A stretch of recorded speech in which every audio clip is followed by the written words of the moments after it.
दोस्तों नमस्कार। आज की जातक कथा है अंधविश्वास।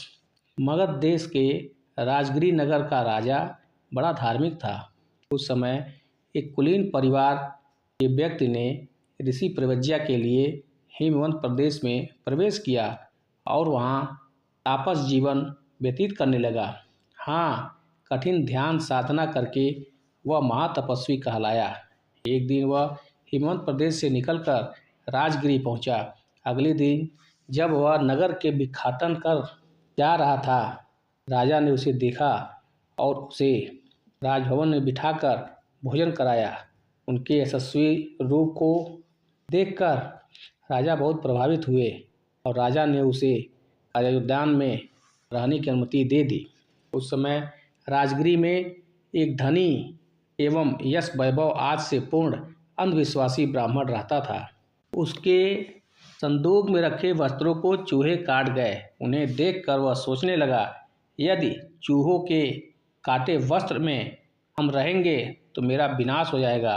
इन अमांगलिक वस्त्रों को पुत्र पुत्रियों और सेवक सेविकाओं को भी नहीं दिया जा सकता। इन मनहूस वस्त्रों के सेवन से उनका भी सब कुछ विनष्ट हो जाएगा। इन्हें मैं कच्चे शमशान में फेंकवा दूंगा। इस काम के लिए उसने अपने सेवक को भी नहीं बुलाया, क्योंकि उसे डर था कि मोह के मारे कहीं वे उन्हें फेंकने की जगह अपने पास न रख लें। उसे शंका थी कि ऐसा होने पर उनका भी विनाश होगा। अतः उसने अपने पुत्र को बुलाया और कहा, तात, वे चूहे के काटे हुए मनहूस कपड़े हैं, तो इन्हें अपने हाथों से नहीं उठाना। डंडे पर डालकर इन्हें यहाँ से ले जा और दूर कच्चे शमशान में फेंका। लौटते समय नहा धोकर घर आना।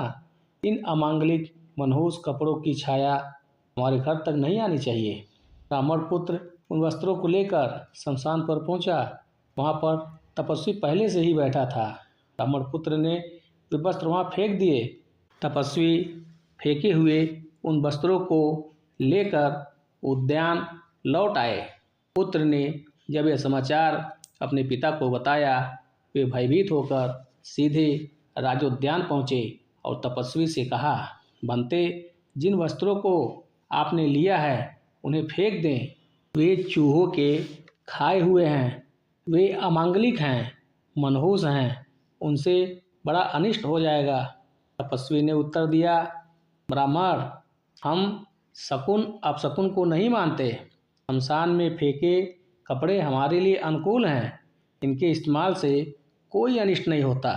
विद्वान जन शकुनों को नहीं मानते।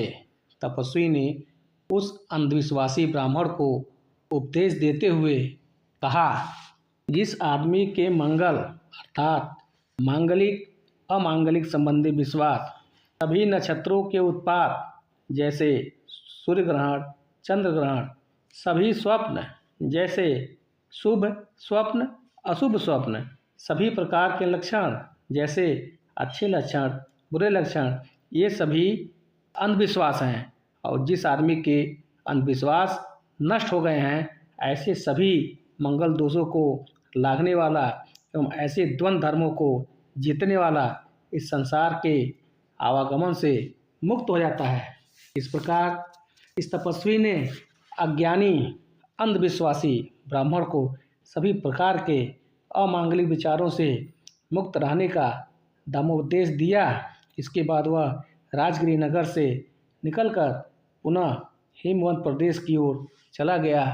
यह कहानी समाप्त हुआ। धन्यवाद।